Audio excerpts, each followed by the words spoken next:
Shalom Elohim, haleluya, puji nama Tuhan. Semangat pagi Bapak Ibu Saudara yang dikasihi Tuhan kita Yesus Kristus. Jumpa lagi bersama saya Pendeta Samuel Mabuntu dalam renungan pagi ke 2442 hari. Renungan pagi ini mengudara. Puji Tuhan. Bapak Ibu Saudara yang dikasihi Tuhan, sebelum kita membaca, mendengarkan dan merenungkan firman Tuhan hari ini, mari kita berdoa, minta pimpinan Roh Kudus. Kita berdoa. Bapa di surga, berbicaralah kepada kami semua. Pakai firman Tuhan ini untuk menegur kami, menasihati kami, meneguhkan iman percaya kami, dan memberkati kami semua. Di dalam nama Tuhan Yesus yang adalah firman Allah yang hidup, kami berdoa. Amin. Haleluya. Bapak Ibu Saudara yang dikasihi Tuhan, bersama dengan saya kita akan belajar Alkitab dari kitab Kejadian sampai kitab Wahyu. Mari buka Alkitab kita, Injil Lukas pasal 11 ayat 29 sampai ayat 32. Di bawah perikop tanda Yunus. Demikian firman Tuhan. Ketika orang banyak mengerumuninya, berkatalah Yesus, angkatan ini adalah angkatan yang jahat. Mereka menghendaki suatu tanda, tetapi kepada mereka tidak akan diberikan tanda selain tanda Nabi Yunus. Sebab seperti Yunus menjadi tanda untuk orang-orang Niniwe, demikian pula lah Anak Manusia akan menjadi tanda untuk angkatan ini. Pada waktu penghakiman, Ratu dari Selatan itu akan bangkit bersama orang dari angkatan ini. Dan ia akan menghukum mereka. Sebab ratu ini datang dari ujung bumi untuk mendengarkan hikmat Salomo. Dan sesungguhnya yang ada di sini lebih daripada Salomo. Pada waktu penghakiman, orang-orang Niniwe akan bangkit bersama angkatan ini. Dan mereka akan menghukumnya. Sebab orang-orang Niniwe itu bertobat waktu mereka mendengarkan pemberitaan Yunus. Dan sesungguhnya yang ada di sini lebih daripada Yunus. Amin. Haleluya. Bapak Ibu Saudara yang dikasihi Tuhan, firman Tuhan ini bicara tentang situasi pada saat itu yang disaksikan oleh Tuhan Yesus sendiri, di mana orang-orang banyak yang sudah mendengarkan firman Tuhan dari Sang Firman itu, yaitu Tuhan kita Yesus Kristus. Tapi mereka tidak hidup dalam pertobatan. Bapak Ibu Saudara yang dikasihi Tuhan, ada berapa banyak orang-orang Kristen sekarang ini yang mengaku mengikut Yesus, yang rajin ke gereja, tetapi masih hidup dalam dosa. Mereka tidak mau hidup dalam pertobatan. Makanya mereka rajin ibadah, tetapi dosa masih jalan terus mereka kerjakan, lakukan dalam kehidupan mereka. Bapak Ibu Saudara, sama halnya yang terjadi pada saat itu. Tuhan Yesus melihat bahwa orang-orang yang berkerumun datang berbondong-bondong mengikut Yesus, mereka hanya ingin melihat tanda-tanda mujizat. Sementara mereka tidak hidup dalam kebenaran firman. Mereka tidak hidup dalam pertobatan. Saudara yang dikasihi Tuhan, Tuhan Yesus berkata kepada mereka yang meminta tanda mujizat bahwa mereka tidak akan diberikan tanda selain tanda Nabi Yunus. Saudara yang dikasihi Tuhan, mari kita belajar. Tanda apa yang dimaksudkan Tuhan Yesus? Tanda Nabi Yunus, saudara, kita tahu bahwa Yunus diutus ke Niniwe.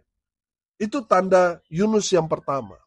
Walaupun Yunus memang tidak segenap hati untuk pergi ke Niniwe karena kabar-kabar yang sudah dia dengar tentang Niniwe, bagaimana kehidupan orang-orang di Niniwe begitu jahat, bejat, mereka itu hidup sangat-sangat berdosa, yang membuat Yunus berat hati untuk pergi ke Niniwe, makanya dia hendak lari, pergi ke Tarsis.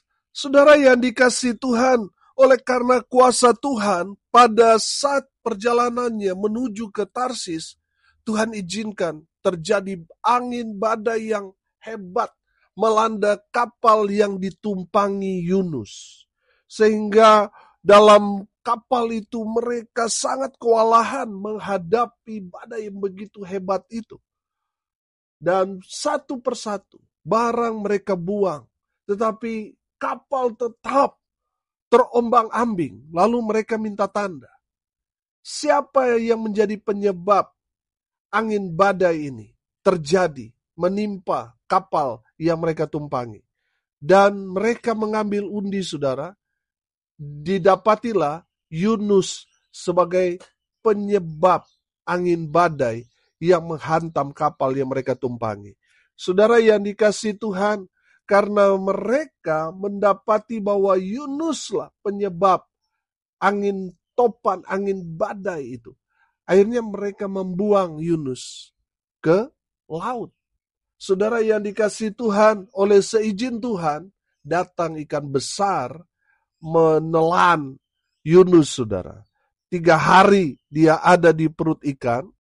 Di dalam perut ikan itu, Yunus bertobat dan dia berdoa. Dia cari Tuhan. Dan apa yang terjadi, saudara, selama 3 hari dia ada di dalam perut ikan, kemudian oleh kuasa Tuhan, akhirnya ikan besar itu memuntahkan Yunus tepat di daerah Niniwe. Dan Tuhan memerintahkan Yunus untuk pergi memberitakan pesan Tuhan kepada Niniwe supaya Niniwe bertobat.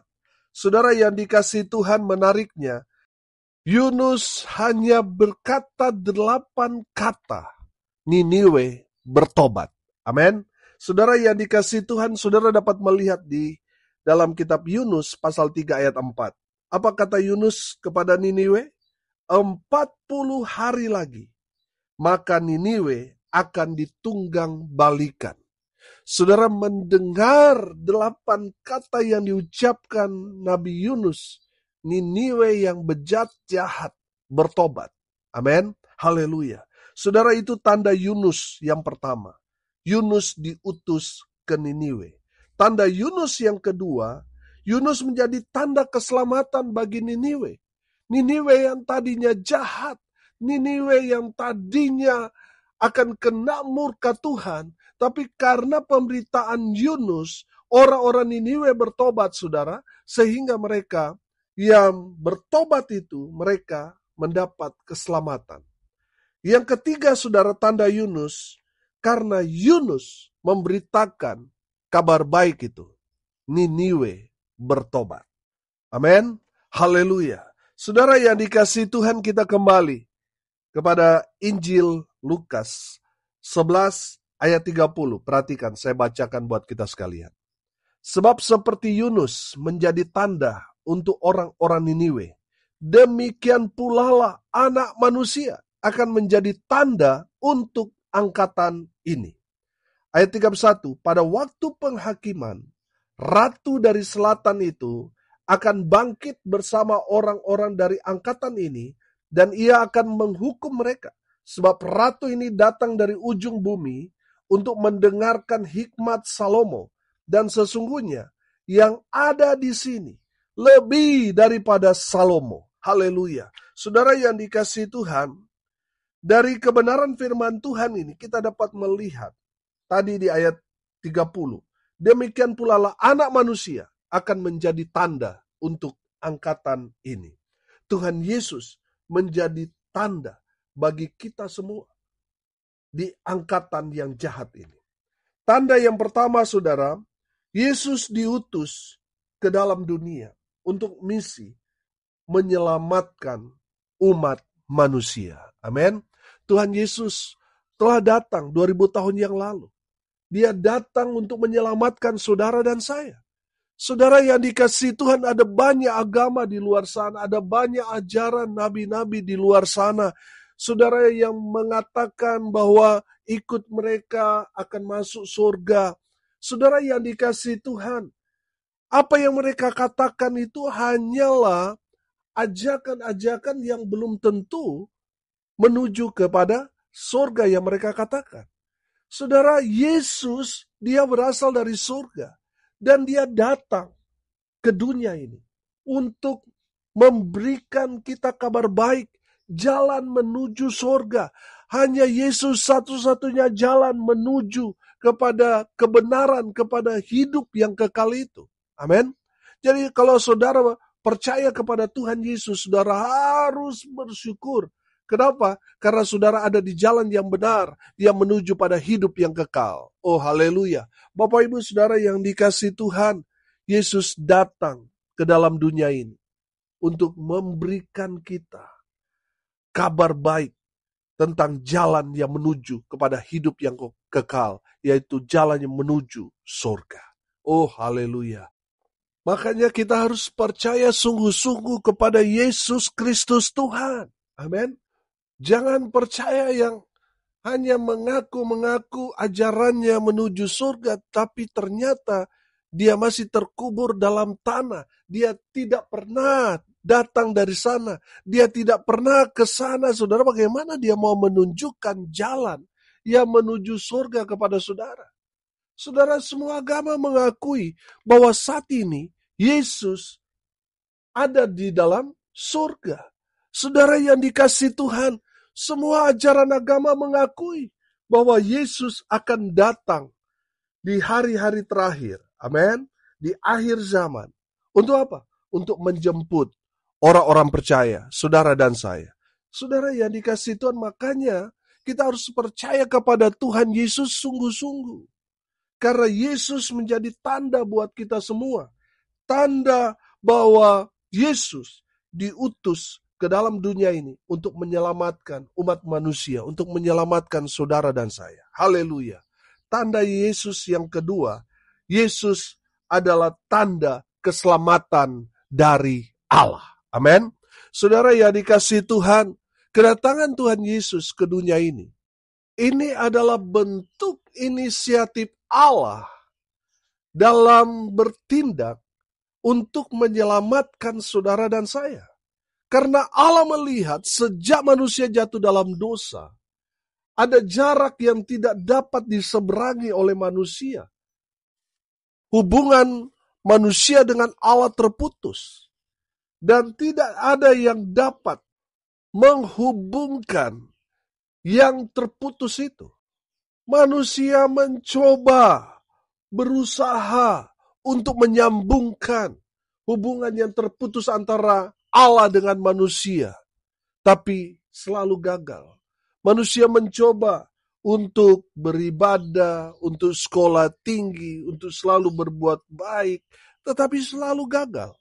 Dalam konteks perjanjian lama, manusia ketika mereka menyadari bahwa mereka berdosa, mereka datang ke bait suci, mereka datang menghadap para imam, membawa korban sebagai pengganti dosa-dosa mereka.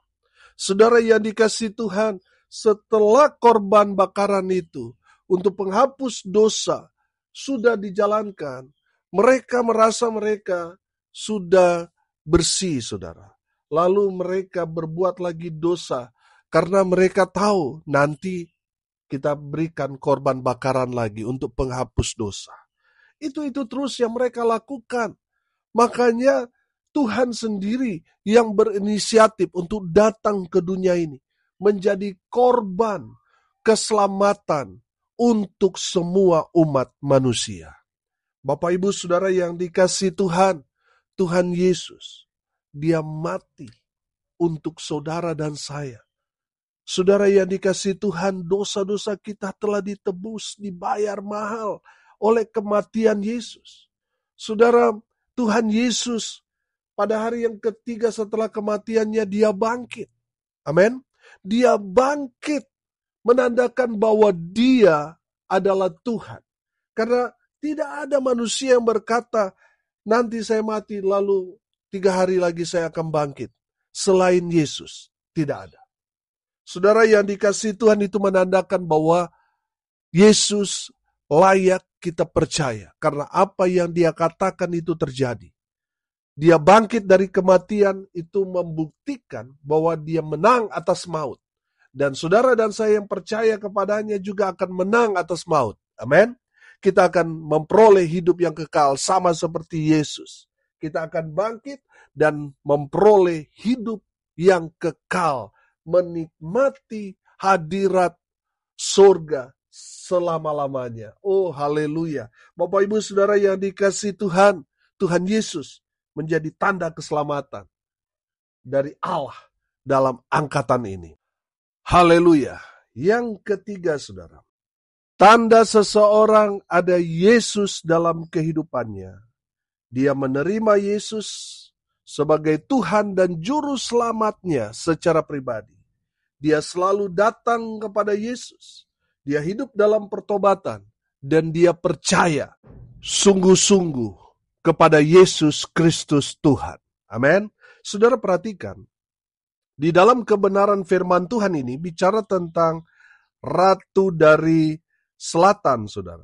Ini menunjuk kepada Seba karena bicara di sana juga ada Salomo. Saudara, kita tahu bahwa Ratu Seba ini dari Afrika, dia menuju ke Yerusalem hanya untuk mendengarkan hikmat dari Raja Salomo. Saudara yang dikasihi Tuhan, kalau konsep keselamatan pada zaman PL, keselamatan itu kan hanya satu bangsa, yaitu bangsa Israel. Makanya orang yang mau selamat, bangsa yang mau selamat, mereka harus menggabungkan diri dengan bangsa Israel. Mereka harus mensupport bangsa Israel, mendukung bangsa Israel, menjadi bagian dalam kehidupan mereka. Maka mereka yang mensupport, mereka yang mendukung, mereka yang mendoakan, mereka menggabungkan diri dengan bangsa Israel, mereka selamat. Itu konsep keselamatan pada zaman PL. Nah, Ratu Seba ini adalah orang Afrika yang datang jauh-jauh ke Yerusalem hanya untuk mendengarkan hikmat, supaya dia bisa selamat. Perhatikan ayat 31. Pada waktu penghakiman, Ratu dari Selatan itu akan bangkit bersama orang dari angkatan ini, dan ia akan menghukum mereka. Sebab Ratu ini datang dari ujung bumi untuk mendengarkan hikmat Salomo. Dan sesungguhnya yang ada di sini lebih daripada Salomo. Yesus lebih daripada Salomo. Yesus lebih daripada Yunus. Yesus lebih daripada Musa. Yesus lebih daripada Elia. Amin. Haleluya. Bapak Ibu Saudara yang dikasihi Tuhan, kalau kita tidak hidup dalam pertobatan, maka kita akan binasa. Oleh karena itu saudara mendengarkan kebenaran firman Tuhan ini, kalau saudara ditegur, bertobatlah. Saudara, kemarin kita belajar, kalau kita masih bisa mendengarkan teguran firman, bersyukurlah saudara. Karena Tuhan masih mengasihi saudara. Tuhan masih berfirman buat saudara, supaya saudara melakukan kebenaran firman. Amin. Jadi bersyukurlah saudara kalau saudara masih mendengarkan teguran firman Tuhan ini, yang memerintahkan kepada kita bertobat supaya saudara selamat. Amin.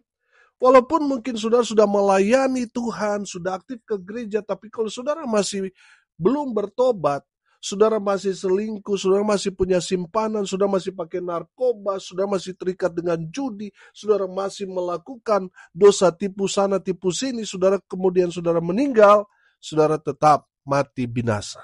Karena apa saudara? Karena saudara tidak hidup dalam pertobatan. Bapak Ibu Saudara yang dikasihi Tuhan, poin penting dari kebenaran firman Tuhan ini bicara tentang bertobat. Jadi saudara yang dikasihi Tuhan, bertobatlah sebelum saudara berobat. Bertobatlah supaya apa? Saudara selamat. Amin. Saudara yang dikasihi Tuhan, hari ini kita belajar tanda Yunus. Yunus diutus ke Niniwe. Yunus menjadi tanda keselamatan bagi Niniwe. Karena Yunus, Niniwe bertobat. Itu tanda Yunus. Tanda anak manusia atau Yesus Kristus. Yesus diutus ke dalam dunia. Kalau Yunus hanya untuk Niniwe, Yesus untuk dunia ini. Yang kedua, Yesus adalah tanda keselamatan dari Allah. Dia datang ke dalam dunia ini untuk misi Allah atau missio Dei, untuk menyelamatkan umat manusia. Yang ketiga, kita belajar Yesus adalah satu-satunya juru selamat yang ada di dunia ini. Selain Yesus, tidak ada keselamatan. Jadi tanda seorang ada Yesus dalam dirinya, dia pasti datang kepada Tuhan Yesus, dia menerima Yesus sebagai Tuhan, dia bertobat, dia percaya kepada Yesus, pasti selamat. Amin. Pastikan saudara adalah orang-orang yang merespon kebenaran firman Tuhan ini dengan pertobatan. Supaya apa? Supaya saudara menerima keselamatan dari Tuhan Yesus. Amin. Mari kita berdoa. Terima kasih Bapa di surga, sudah berbicara kepada kami semua melalui kebenaran firman. Berkati semua pendengar dimanapun mereka berada. Tuhan memberkati hidup mereka. Rumah tangga mereka diberkati.